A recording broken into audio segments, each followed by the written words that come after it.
Time. Welcome back to One Leg at a Time, the podcast about health, wellness, fun, recovery, and music. I'm Dr. Deen Anbar, and I'm interviewing other musicians and creatives about their process, their priorities, and the things that they do to achieve their goals. Alex Williams, it is great to see you, my friend. Thanks, likewise. Yeah. How have you been? Good. Yeah? Yeah. Where are you coming from?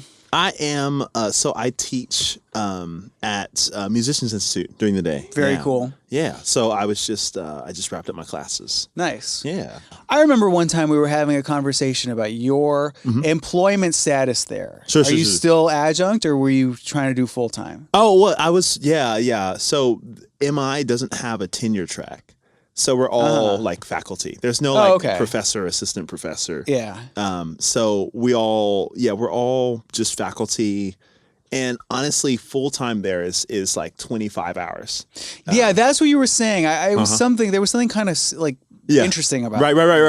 Right. Yeah, 20 at a lot of like universities with, those kinds of systems, like usually full time will be somewhere around like 18 credit hours or something like that, and you have office hours and stuff, and so it works differently. Yeah. 25 was like a lot for me. Like I was like, I'm trying to play gigs. Yeah. You know what I mean? I'm trying to play gigs, and totally. Like, to wake up in the morning was like a whole thing. So I don't teach before 12. So I can play gigs, and that's nice, man. If you can line it up like that, so that you're not in the school before noon. Yes. Yep. I remember when I was doing my doctorate, and there was like one semester in particular that I had a morning class that started at 8 a.m. Wow, dude, brother. What? Why? The question isn't why. Yes. The question is how. How I did it. Yeah. And the answer is drugs. Oh. Well, but it was a real challenge, and it was like an orchestration class, which like now looking back on it, I wish that I did have more presence, not even of mine, but like literally I was so brutal, exhausted all the time. Yeah, like studying orchestration is so valuable. It's a good thing, yeah. It is. Yeah. And now I'm like, at least I still have the textbook. That's great. But Samuel Adler's study of orchestration. Yeah, exactly. It was the Adler one, and it comes with the workbook. Yes, yeah. And you're like, arrange this for 9 bassoons and like a piccolo flute, and you do it. But I mean, I'm working on some original music now, and I'm pretty like I'm trying to do like I'm familiar with taking a band into a studio. Yeah. But for this next one, I want to try to do some. Like, I'm trying to orchestrate for some strings or like some woodwinds, and maybe come up with some combinations of instruments that I just want to try out for this that I've never really done. Yeah. Which is a little terrifying because, I'm kind of pushing myself out of my comfort zone. But I'm also like, I got to remember like these ranges. And, just like getting the right key signatures and everything for whatever. Yeah. If you go, so you probably go to, maybe you go to NAMM. Maybe you don't go to NAMM, right? I've been to NAMM. Yes, I hear that. I was like, NAMM, by the way, is the, for the musicians who, I don't know why you'd be listening to this if you weren't a musician, but it's a big convention that happens every year in Anaheim. And it's like the conglomerate of every music industry corporation and gear corporation, and they all, they show off their gear for the coming year. Right. Yep. And everybody trying to get sponsored at the same time. Yeah, so it's a really high pressure situation. It's a nightmare. Yes, bro. Did you go? Are you an NAMM guy? No. I mean, I've been maybe like 3 times. Yeah. That's enough. But if you hang out at the Orchestral Tools booth, this is a sample company. They have mouse pads that have the orchestral ranges on them. That's awesome. Which is fire. Yeah. So I got a mouse pad. Do you have a mouse? That shows me. Yeah. Yeah. Okay. See, I don't even have a mouse. I would need. Yeah. Yeah. But to answer your other question, I had another question. Yeah. I did full time for a little bit. I did like 30 hours. Oh, okay. Brutal. So you did it. I did it, and then I was like, "Yo, this is a lot." Yeah. So I ejected hours, which is also rough because you don't get benefits unless you're doing full time. Well, so that's the thing, right? That's Yep. So that's like a whole thing. But I'm like, it's okay. I'm just going back to like the normal freelance thing, you know? Yeah. So, paying your own health insurance and just, Yep. hoping for the best. Wouldn't it be great to live in a culture where you could actually not have to worry about if you die? Yeah, where the ER doesn't cost several $1,000s, you know, even if they don't do anything. Yeah. Yeah. They just check your pulse. They just check your pulse. Oh Yes, my God. pulse. Come on, pulse oximeter. What are they? Yeah. $300. Yeah, thank you. That's it. Yeah, don't accept Tylenol from the, that's. Or Band-Aid.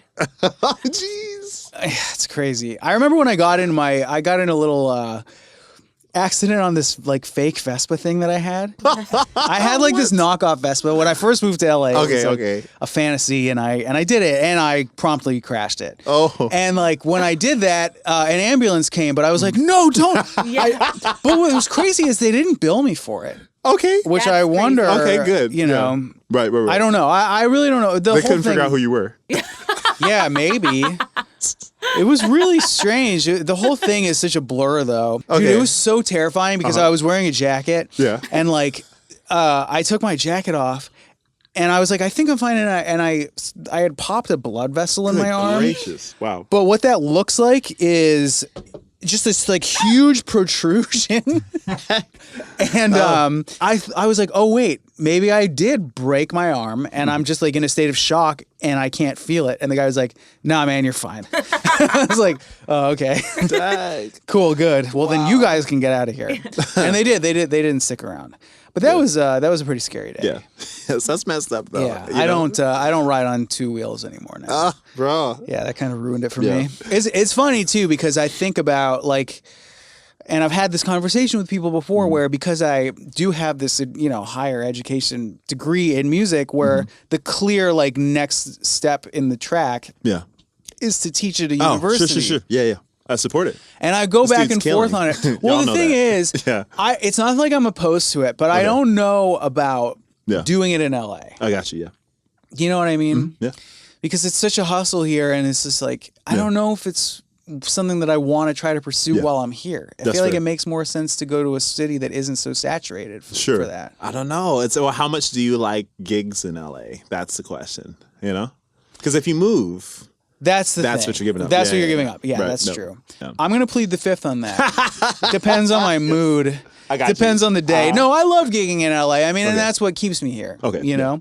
That and the sunshine, the beaches, the tacos, the palm trees, all of the above. What brought you to LA? What brought me here? I went to grad school for film scoring. That was the deal. Here?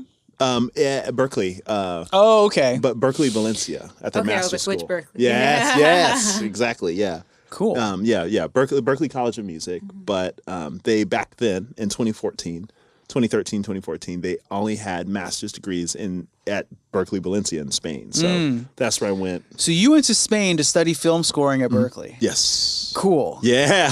Wait, I didn't know that. I didn't know that you were a film scoring guy. Mm-hmm. Is that what you were intending to do more of when you moved here? Yes, yeah. That was it. Yeah, because I was playing gigs in Atlanta. I moved here from Atlanta. Okay. Let's walk this back. Yep. North Carolina. Where in North Carolina, by the way? Oh, Greensboro. Yes. Okay. It's originally Greensboro, North Carolina. I drank a lot of cheer wine. Oh, I know about North Carolina. There you go. Hey, there you go. Yeah. I went to summer cheer wine camp. is like Dr. Pepper, kind of. Almost. Kind of. It's sweeter. Yeah. It's awesome. Yeah. I used to go to Carowinds. Carowinds, dude. Wow. Yeah. On the border. Yeah. Yeah. I was there until I was 5. You were there until you were 5, and then your family moved. And then exactly. To Charlotte. Yeah. Oh, okay. For 3 years. Cool. And then we moved to Atlanta.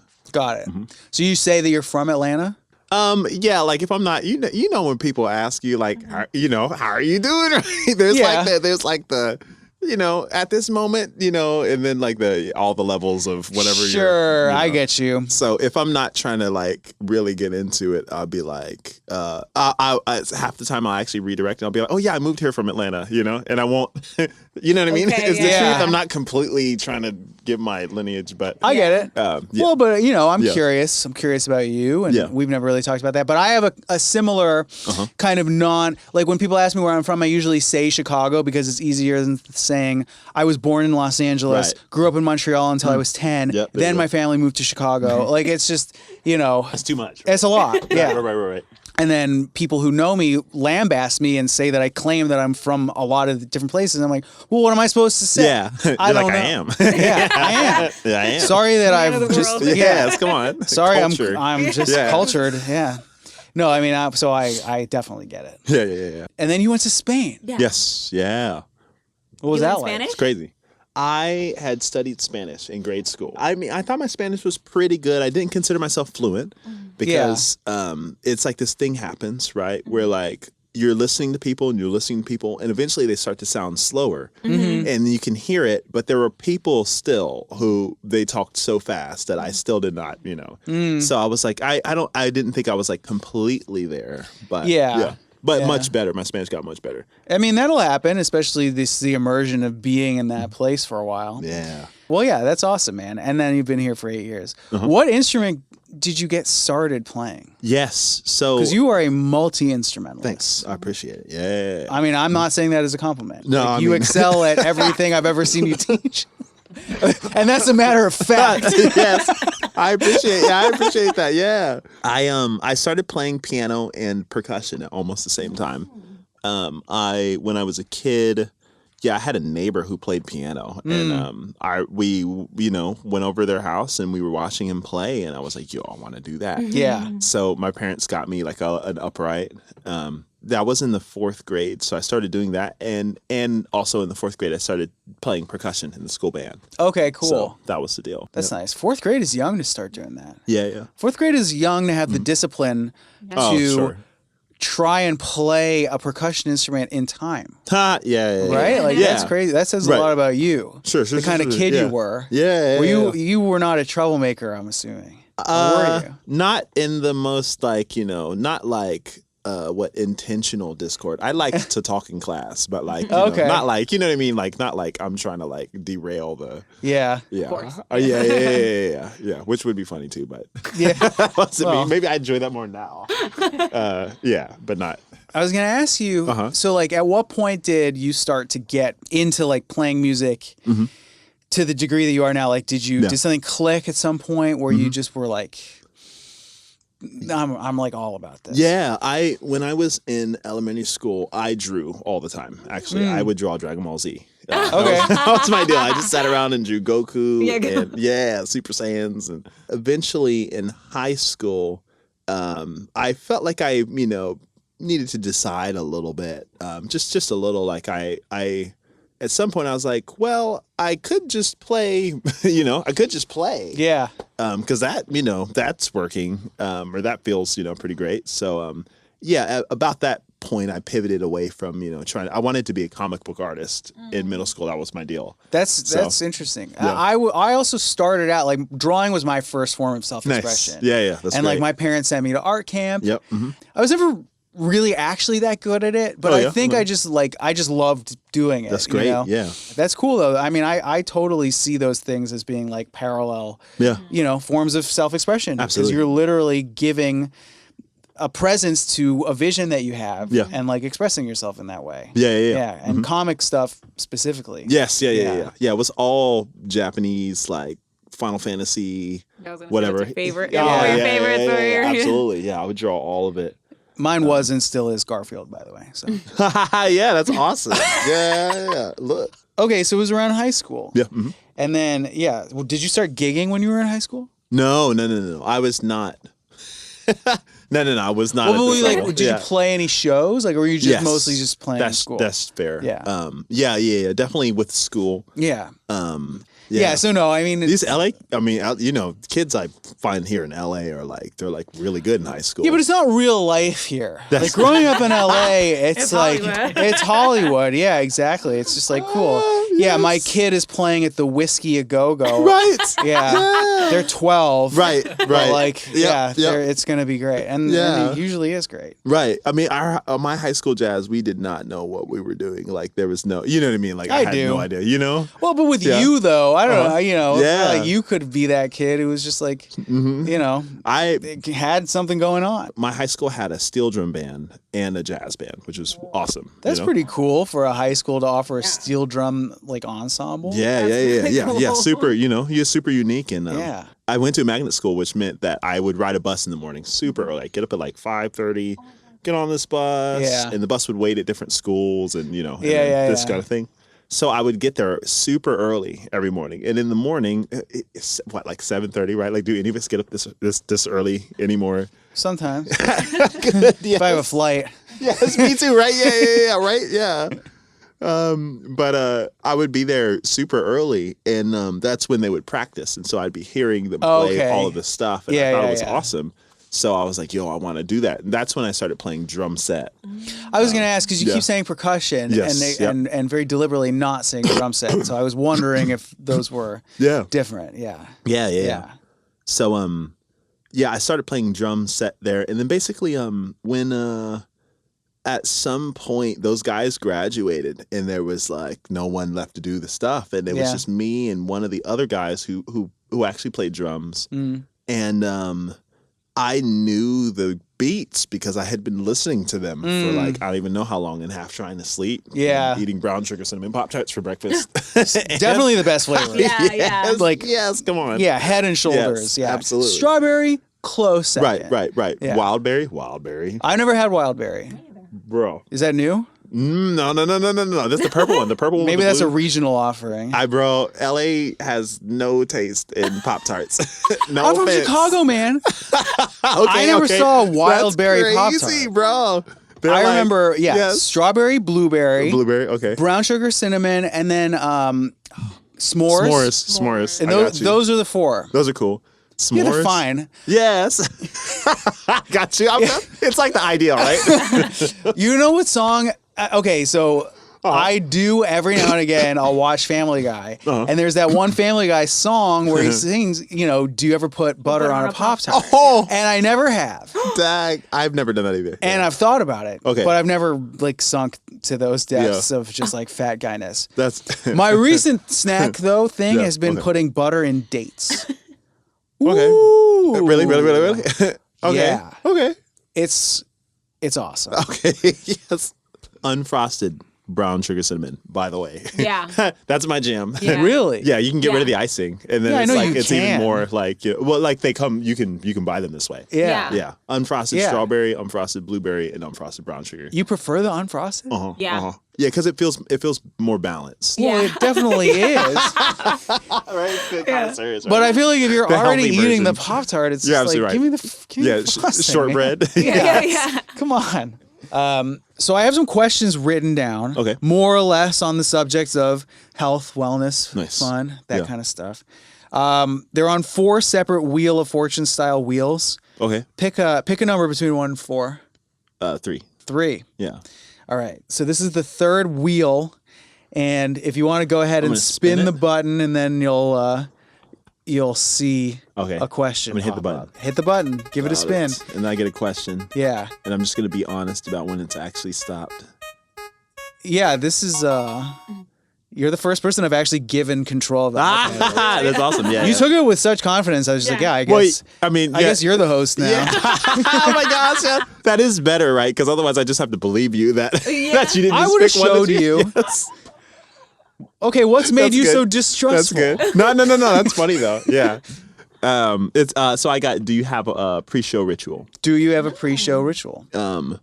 And I guess when I wrote this question, I'll say this. That's because there's a lot of different kinds of shows, right? Yes. And this could be an answer simple. Okay, that's fair. No. If you're like on a tour. Yeah. Where like so much of your life is kind of chaotic and out of your control. Gotcha, yeah. I feel like that's the time that a pre-show ritual would be or helpful. Something that might just help to kind of get you in the headspace of like, okay, this is now what I'm doing.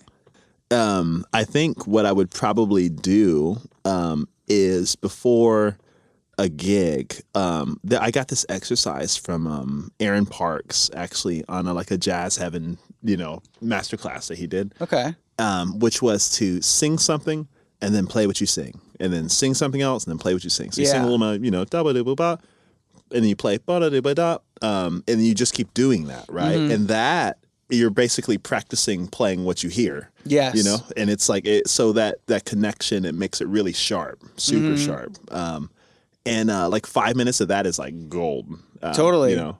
But maybe I would do that like right beforehand, and then I'd be in the zone. Like I could just put you in, you know, because then you're just doing exactly what you mean to play. You know what I find speaking to that? No, because you just remind there's something so real about this. If you have the opportunity to record something, or like it's not something that has to happen right away in the moment, but it's like it kind of just speaks to preparation and how it plays in with playing what you hear. Yes. Because I notice that like if I'm working on something that I'm going to be playing over, I can practice those chords for a little while and like practice soloing over it or like coming up with a line or something. Yeah. And like usually what'll end up happening is it's not right away, but like maybe after a couple hours, I put some distance between me and whatever I was practicing, and then I'll start to kind of like let my subconscious mind take over. That's it, yep. Start letting this stuff come in, and then it'll be like either the next day or like later in the day, that's when the like really richer kind of material comes out of. Is because you start to hear lines over the progression. Totally, absolutely. And I feel like it's kind of a extended version of that practice technique, but it 100%. Is such a Yeah, improvisation is like the same thing. Like the mind responds to our intentions, you know? And most of us, when we improvise, we're trying to say, you know, cool stuff or what we think. We're just trying to speak, right? Yeah. So it's like the mind is like, oh, I see that you're trying to speak over this thing. And then it starts feeding you things to say. Yeah. You know? And then we just play what we hear. And then at that point, ideally, right, or you just wiggle your fingers around and start rushing. Yes, bebop. But at that point, it's like when we take a break, the mind starts processing the song, and then when we come back to it, we do better because it's processed it. Yeah, it's to me, it's the same motor as writing music, right? You have to ask, how do we get better at writing music? That's so abstract, you know? Oh, it is 100%. But the longer we try and write music, the more months go by, we write better songs and we write, you know what I mean? I do, absolutely. Yep. Well, it's interesting too, because like sometimes you can sit there and you can beat your head against the desk, like working on 2 bars of music and feel like, all right, I finally cracked this 2-bar thing that I've been like working on, and then take that break, and then come back and it's just like, oh, I just got 40 more bars, you know, and it's like, there's an idealistic part of me that wants to say you don't have to suffer in the creative process. Sure. I don't know how implicitly true that is, which is to say that like the work is getting it out. Yeah, you know, right. I mean, if you think about it, though, like both of us are improvisers, right? So if you had wanted to, you could have just streamed all your improvisation and that been the song. Really, the thing that slows us down is we're applying our critical thinking of like, is this a good melody? You know, and we keep iterating, right? Of course. You know, and like that's, you know, so like in a way, I mean, we could just do it fast or something. I think it comes down to what we think of our writing, you know, what we allow ourselves to think of our writing. Yeah. That's you know. Do you write a lot? Yeah. You do? Yeah. What are you working on right now? Right now, I'm writing music for a short film. Oh, okay. Yeah. So you're still doing some film stuff? Absolutely. Yeah. How much of that are you doing? Well, you know, so at this particular point, I just do gigs when they come. Right? Okay. So you're not pushing it as like you're trying to get into that as your full-time gig. Well, I mean, ideally I would like in like my own perfect world, I would play gigs and write music, and that just be it. That's how I make money, you know? Yeah. But it sounds really nice. Yes, right? Yeah. Yeah, at the moment, like what I should be doing to get film gigs is I should be going to film festivals and hanging out with directors, you know, and same thing with like video game scoring. Like, that's a whole thing. Going to game developer conferences and like hanging out with game developers. It's like the reverse of like, you know, like music gigs, right? Like, or playing gigs. Because like we'll hang out with other musicians, but if you hang out with other composers, like they're not going to offer you a gig all the time. Sometimes they'll let you be an additional. Well, my understanding of how a lot of that works is a lot of the composers work under like, I don't know what the name would be, but like Hans Zimmer, there's like what, a couple hundred people that are Hans Zimmer, right? That like do the different, orchestrations or right? Is that, am I wrong? I have no comment. You have no comment? I have no. Come on, let's break the internet. We're recording this, right? All right. Yeah. Okay. Fair enough. It's none of my business. It's none of your business, but I can make it some of my business. Well, but I'll just say this. I have a couple of friends who do film composition. Yes, that is their gig. Right. And they made a conscious decision when they were getting started not to pursue the, that former model. Oh, yeah. Because they didn't want to get lost in someone else's machine. There are composers that, like, they have ghostwriters, right? Yeah. There's a lot of that, actually, in Hollywood. There's a lot of that in music, too. Yes, that's true. Yeah. I mean, music, we're probably better about crediting people. I mean, like, I'd pop like music, to think so. Yeah. Mm-hmm. Yeah, no, for sure. No, and I hear what you're saying, too. Like, there's people who wanted to avoid the route of ghostwriting. Like, there's this really terrible engine in Hollywood. And I've worked for a bunch of different composers, and I've managed to avoid most of it myself. Mm-hmm. But the engine is that people will go and they'll be an assistant for a composer. Mm-hmm. They'll make $20 an hour, which is the going rate for assistants. Maybe 21 an hour, and that was pre-inflation, so hopefully it's at least 25 now. Yeah. And they'll work for the composer. The composer will ask them to write on stuff that they're doing. They won't get any credit for it, and they'll do that for years, hoping that one day the composer will be generous enough to forgo getting any assistance from them and give them a gig that they can't do, Yeah. Uh-huh. I mean, that's... Yep.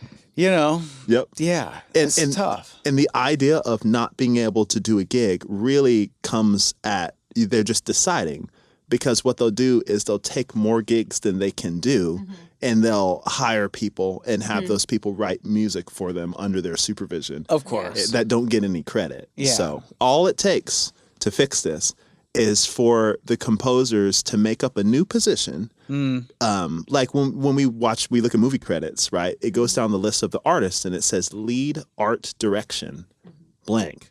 Artist, Yeah. So we know, when that guy's in charge, stuff is awesome, right? Yeah. So I think the same thing should happen with music. It should be lead music direction or lead composer. And that would fix it, because what happens is those assistants can't leave the job, even if the composer is abusive, which also happens a lot. Because they don't have anything to their name. Yeah. So if they leave, they just walk away with nothing. And they have to hold on through abusive relationships until the composer is finally one day is like, okay, now I'm going to give you some work and I'm going to hire another assistant because I still need an assistant. Which is like fat chance. But I watch people do this for like 8 years at some notable studios. I've heard longer. Yeah. So like, it's abusive, but I mean, there's just like enough of a desire for people to take those positions on that they still are available. Right. Well, they don't know. There's enough people that don't know that, you know what I mean? And they'll just keep signing up, and then they find out, and then the cycle continues. Yeah. So but you obviously knew. Oh, so I found out. Yeah. So you got out of it, which is good. Right. No, film scoring does. I've heard that it's particularly ruthless in that sense. Yep. There's a lot of that. Yeah. Here's a question for you. Do your practice routines change based on whatever's on your plate? Some cats, some cats, they just operate that way from gig to gig. Yeah. Like I've read interviews of like Brad Mehldau, right? And he's like, well, I just whatever I'm gonna play next, that's what he's working on. And me, I'm not that cat. I have stuff that I want to be able to play that I can't play, right? From records and stuff I've heard of people doing. And I'm always working on those things in addition to whatever it is that, you know what I mean? I'm like... You're pretty locked in, huh? I'm very strategic. How many hours a day do you practice? Oh, like an hour to an hour and a half per instrument, so just drums and piano. Per instrument? Yeah, just drums and piano. Okay. Like really just like an hour, maybe an hour and a half. But that's like, in addition to your teaching and gigging load, finding 2 to 3 hours a day to commit to practicing. Right. I mean, that's a serious discipline. Yes, yeah, that's really impressive. Yeah. And in that sense, it just seems to me like you are a much more functional and grounded human being than I am. Stop. Nah, you know, man. Where does it come from? That's what I want to know. That's what this podcast is about. Where does the discipline come from? Yeah. Who are you? Yes. Who am I? Yeah. For me, everything is like a science experiment in some sense, right? I'm trying to figure things out. There's some cats here that I feel like they really understand how they get better, right? And they just do that all the time. And so, some of the things I learned in school, I avoid, like I don't do them anymore because they weren't really working for me. Yeah. So I went on this whole trip of trying to find things that actually worked for me in practice. And the catch is when you're trying to learn yourself, right? Like you can take lessons and people tell you stuff, but the reality is no matter what they tell you, when you go home and try it for yourself, you have to evaluate, like, is it making me better? Totally. Right? Or do I start to not sound the way that I want to sound? Yeah. And for me, I realized that the only way I can really write off a practice method or on is if I'm doing it consistently. That's the only, because otherwise then I can say, oh, maybe I didn't sound good because I didn't practice anything. Yeah. So I will do different practice methods. And then I have to do that like, at least once every 2 days. That's like my minimum, right? If I'm super busy, right? Like just once every 2 days, I still make some progress. Yeah. And that way I can attribute the result to what I've been doing. Yeah, because you have a control factor. Control, yes. Yeah, that totally makes sense. Yeah. And I mean, it's funny too because I've kind of come to the same. I think that this comes up more in teaching because sometimes I'll have students come to me and they'll be like, "I got this book," or "I saw this like 45-minute thing on YouTube, and I really want to get into it with you." Absolutely, and I'll be like, "Cool, I'm down." Right. But here's the thing: we can do this book cover to cover. Right. Yep. If you get one thing out of this book, though, it will be worth it because that's how this works. That's great. Yeah. This isn't going to change your life. Right. This isn't going to completely alter the way that you play. Yeah. Right. Or think about music. Sure. Yeah. But like, I have this thing where it's like being a good musician, really, or just being a musician is thinking and engaging musically. Yes. So all of this is to your benefit. That's great. And don't think of it as a net loss because you spent a lot of time on something that you didn't think that the result was right there. It's a very non-linear, way of growing, but that doesn't mean that you're not growing. Yes. Yeah. That's good. That's that's positive. That's a very positive way of looking at that. Hey, what's the point of, I mean, Right. I've been doing it for long enough too that you start to see it. It's just like, man, what's interesting too is the longer that you teach, the more you're able to see the growth in your students week to week. Yeah. It's like, I mean, objectively, it's not huge steps. Right. But sometimes you're just like, man, every time I see you, it's a little better. Yes, exactly. Yeah. And I see it. Right. And there's no way that you could see it. Right. Yeah. But I see it. Right. Yeah. Yeah. No, absolutely. Yeah. I mean, and so if I'm trying to test additional practice methods, like technically whatever students decide that they want to do, right, they're more information technically for me, right? Yeah. I definitely always try and give people things that I believe work, or at least work for me, right? Yeah. And sometimes people are like, oh, well, I want to do it this way, and so that actually is another opportunity for me to say, to see if they progress or if you'll let them go for it. You're like, hey man, it's your funeral. Yes, exactly. Yeah, like if that's how you want to do it, yeah. So. And then when they come to you 6 months later and they go, man, I still suck, you'd be like, well, I told you. Exactly. That's 100% true. Like, it'll be like, well, the difference, we talked about doing X, Y, and Z, and the difference between the way you want to sound and you sounding is, if you do what I do, maybe well, at it least. Sounds like you have infinite patience then to sit there and let somebody talk at you. I won't. Much like I've been doing. Bro. Yeah. I won't drag people, but so far. You know what I mean? That's my deal. I literally won't. I'm like, all right, cool. Can't see you doing it. I really can't see you losing your temper or just being like, hey, that's right. It's your funeral thing. You know what I mean? It's like, I mean, okay, all right. If that's how you want to do it. Bro, I had a lesson the other week that was like, Oh, it was actually horrendous, but it was that kind of a thing. It was actually horrendous. It was horrendous, yeah. It was with one of my, Yeah. I gave a peer a lesson, you know? Oh, interesting. But a peer from like the composer world. Okay. Right? And they wanted to learn more playing stuff. Yeah, right? yeah. But they had a way that they felt like they wanted to learn, you know? Yes. And I personally that just wasn't my deal. Like some teachers like to play along with their students, right? When they practice. And some people don't, you know? I don't typically play along with my students. I like to explain, you know, the way that I want to do something. I'll demonstrate for them, and then I have them do it, you know? And I'm always giving them practicals. And maybe this is the difference from one instrument to another. Sure. But I remember like playing duo with my instructors was always like helpful. Yeah. That's great. Yeah. And then other times we would put on like a backing track. Yes. Yep. And like, you know, trade choruses. Right. And that also was like in that kind of environment where like, right. you know, it's a teacher, so it's not like you're trying to cut each other. You're just literally like trying to copy. Yes, of course. And like learn, you know, through osmosis that way. Yeah. And that's fine too. You know what I yeah. mean? Like some people like to do that, you know? Yeah. She wanted that, right? Yeah.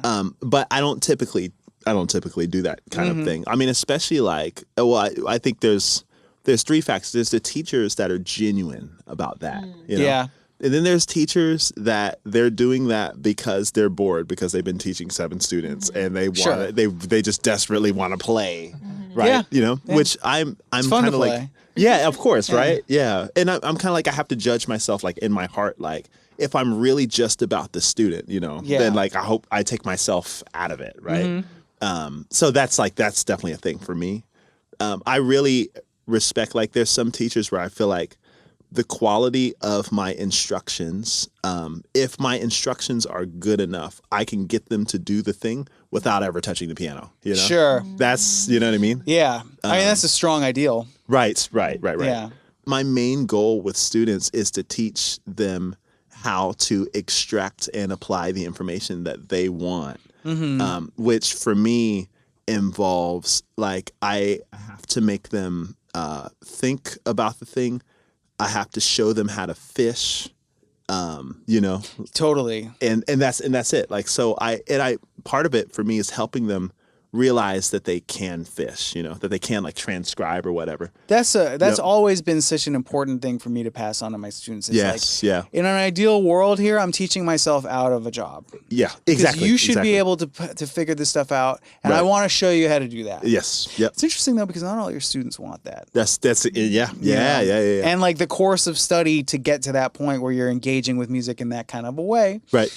is in and of itself a challenge. Yes. Yeah. And it's not, true. you know, it's a whole other thing. Right. Yeah. But So yeah, it gets really tricky.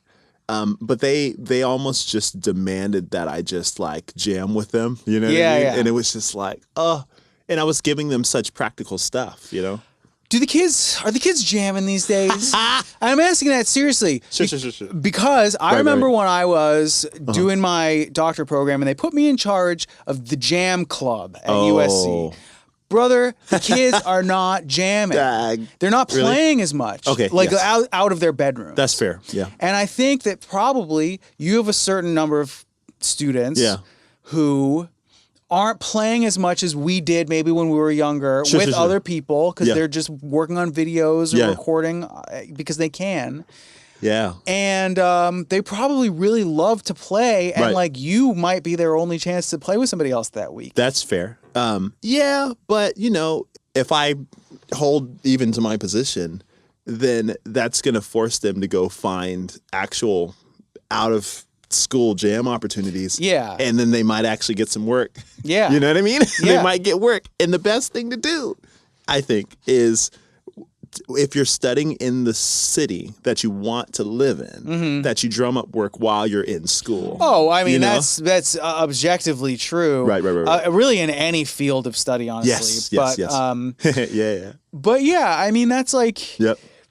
it's just interesting because the times are changing. Right. You know? Yeah, absolutely. And I have a lot and of- the culture yeah. is changing. Right. You know? Yeah. My first ever guitar teacher, this is when I was like 14. Yeah. He would say to me, he'd be like, you know, you're not going to get famous.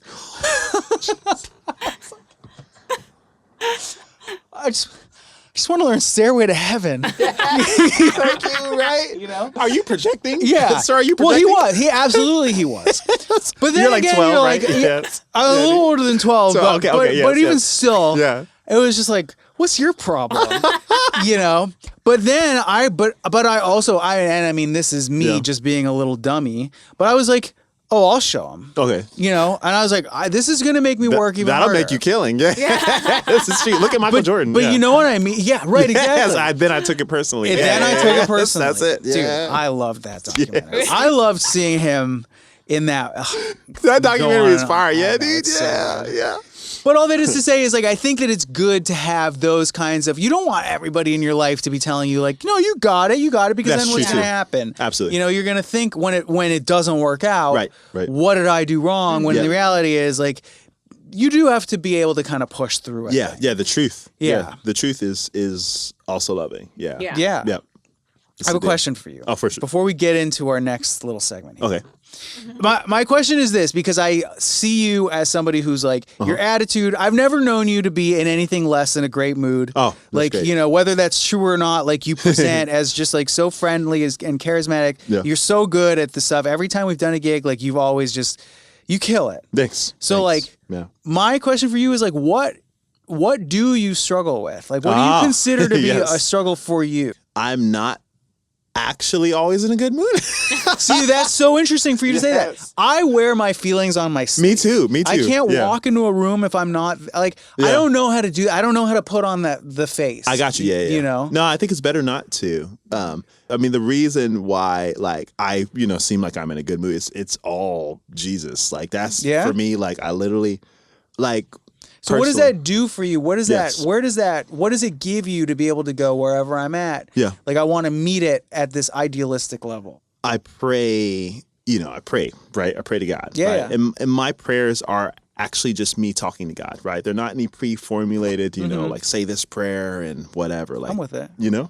And I have found, I even learned more recently too. I've just been walking with God for like, since I was like 13, and I found even just within the last 2 years that if I pray really honestly, that God meets me in a way that doesn't happen if I pretend that I'm not, I'm not mad or that I wasn't disappointed, because we experience a lot of disappointment, as humans, you know what I mean? Like, man, like I was really hoping that this would work this way. Sure. I really thought that, God might make this easier or make this work out in my life or whatever. Yeah, right. And sometimes it doesn't happen. And then you have to grapple with like, like, why did, because if you believe in God, right, then you're working with this paradigm of there's someone out there, who loves you, but doesn't stop everything from happening. Or knows better than you. Yeah, of course. Exactly. Absolutely. And I think that that's an 100%. interesting, like when you talking about something like disappointment. Like disappointment is me going, I should have gotten this That's when true. Yep. what happened wasn't that. Right. And Yes, exactly. And understanding that, well, if I can remove myself from this, like Yeah. this didn't happen for some reason, Right. unbeknownst to me. Yes, of course. It's interesting that religion comes up as something that's a way that I know people have gotten to that point. Yes, For me, it wasn't that specifically. Okay. It's the only way that I've figured out a way to sort of like be comfortable with the way that things are. Right. Because there's so much to be disappointed about if you choose to be. That's fair. That's absolutely fair. You know? Yeah. Or you go like, this is where I'm at this point in time, at this place. Yeah. And like. And sometimes it's like it's misunderstanding. Sometimes it's delay in the thing that that we hope for. Like, sure. I believe that God is good, but sometimes He lets really bad stuff happen to us. What I'm really interested in and fascinated by is the practical application of these kinds Absolutely. of things. Yes. You know? Yeah. And so if you say to me like, well, short answer is the reason why I present this way and I'm able to do so consistently is because I pray. Yes. And this is why this is Absolutely. what has this value to me. And Yeah. like, Right. You've sold me. Oh, of course. Of course. Absolutely. Yeah. Right. Yeah. I love to hear it. And honestly, like, we've been going for, the only reason I'm stopping you is because I'm like, I know, like, No, you're we're good. done. Yeah. So, But Right. This has been, it's great. It's just great to hear it. Yes. So thank you for being so forthcoming and sharing that. And by no means would I have ever wanted to give you the impression that religion wasn't something that you could talk about. Of course. No. I just, the whole thing.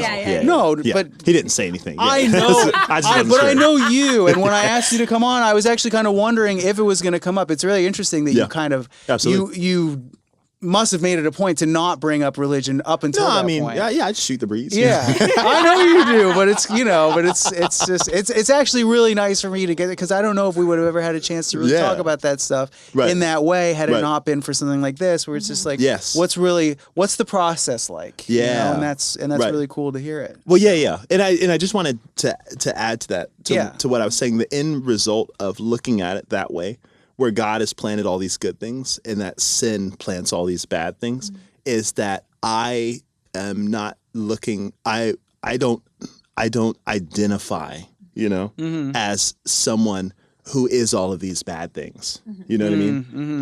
It's like I identify as a son of God, and like if I mess up, that's not who I am, Yeah. You see that? Which is different, know? Yeah. And that and God changing who I am. Yeah. That's where the good attitude, all that stuff comes from. No, yeah. So that's the deal. That's man, what a beautiful thing to hear. Yeah. Thank you. Yeah. Man, but thank you so much for coming on. Of course, yeah. There's just one more thing you got to do. You got to look into that camera. Okay. And you have to say, I put my pants on one leg at a time. I put my pants on one leg at a time. You heard it here first, folks. Thanks for tuning in, and we will see you next week.